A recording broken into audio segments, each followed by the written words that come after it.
Montréal dans la Première Guerre mondiale. La contribution de Montréal au corps expéditionnaire canadien sera remarquable. La première unité canadienne à rejoindre le front, le Princess Patricia Canadian Light Infantry, sera levée grâce à l'initiative d'un riche Montréalais, Andrew Hamilton Goh, qui fournit les fonds pour son recrutement et son équipement. Des renforts pour le régiment seront ensuite recrutés en grand nombre parmi les étudiants et anciens étudiants de l'Université McGill. Environ 10% des membres du corps expéditionnaire canadien, soit quelques 60 000 hommes et femmes, se sont enrôlés à Montréal entre 1914 et 1918. Pendant toute la Première Guerre mondiale, Montréal est le centre de recrutement le plus important au Québec et l'un des plus importants au Canada. Empress Theatre. Montréal, ça s'appelle Ville-Marie. C'est la plus grande ville dédiée à Marie, la mère de Jésus, nord du Mexique. Ceci dit, tous les États-Unis sont entre le Canada et le Mexique. Et pourtant, la plus grande ville catholique qui aime Marie, la mère de Jésus, c'est Montréal. Alors, ça vous dit pas peu, hein? Peu de mots suffit au bon entendant. Ceci dit, suite à la tournade, le parc a été refait au complet. Ah, plaque pour l'armée, tigidou. Il fallait bien faire quelque chose. 1908, on ne calculait plus sur l'argent, sur l'or, mais bien sur la force économique d'un pays et ses travailleurs. Alors, on répare tout le pavé ici. On répare les arbres. Mais on met de la rouille partout. Je vois ça partout à Montréal. Ils ont dû sauver de l'argent. Ils n'ont pas galvanisé les trottoirs, ni les rods, ni les clous. Alors, on ne létonne pas les clous, on ne galvanise pas les rods, on ne protège pas contre la rouille. On se fait un maximum de profit. Par contre, Montréal est une ville et le génie civil est la colonne vertébrale d'une ville avec l'économie nationale qui est l'intelligence hypothécaire. Lorsqu'on achète une maison, ça donne un boost à l'économie nationale. Lorsqu'on détruit le génie civil d'une ville, on détruit son économie. Des trottoirs rouillés, des plaques de la ville rouillées, des parcs reconstruits, mais pas les 50 super cliniques promis par le ministre de la Santé à l'époque Barrette, et qui, importe, qui sera le ministre de la Santé, il y a quand même 50 à 60 super cliniques de 60 médecins chacun qui sont attendus au Québec.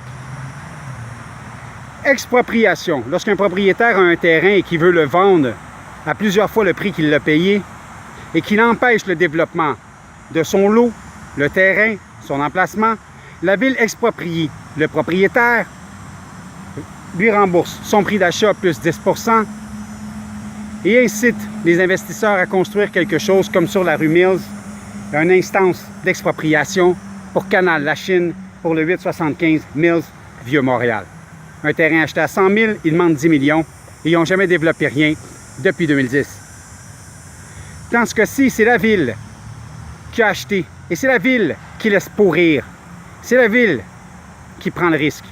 Qui exproprie la ville?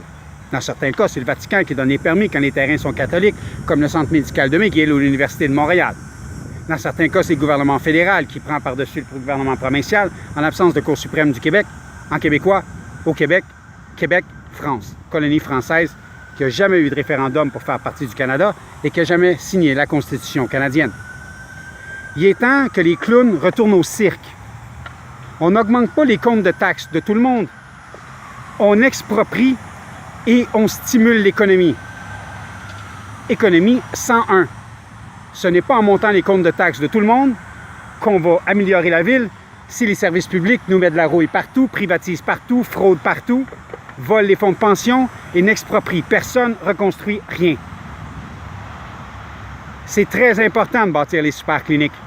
C'est très important que les entrepreneurs du Québec, entrepreneurs général, RBQ à côté, FTQ à côté, puissent décider d'aller devant le tribunal et d'exproprier toute personne mettant en danger tout Québécois vivant au Québec, toute personne qui détruit l'économie nationale, toute personne qui incite à ne développer rien et payer le moins de taxes possible.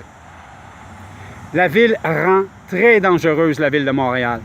l'administration présente comme l'administration passée, sabote, n'exproprie pas, n'applique pas les lois en place. On ne demande pas d'écrire de nouvelles lois ou des lois bilatérales, mais bien de respecter les lois en place. Il est temps d'avoir les 50 supercliniques. Je connais au moins 50 personnes qui ont besoin de se faire exproprier. Alors, incluant les terrains de la ville, comme le cinéma Empress. Ça n'impresse personne ce que la ville de Montréal fait. Commencez par réparer tous vos terrains, toutes les propriétés dont la ville de Montréal est propriétaire. 1098 rue Clark, 1092 rue Clark. Commencez par entretenir vos propres immeubles et payer des taxes sur vos immeubles lorsque vous allez les exploiter avant d'exploiter les contribuables.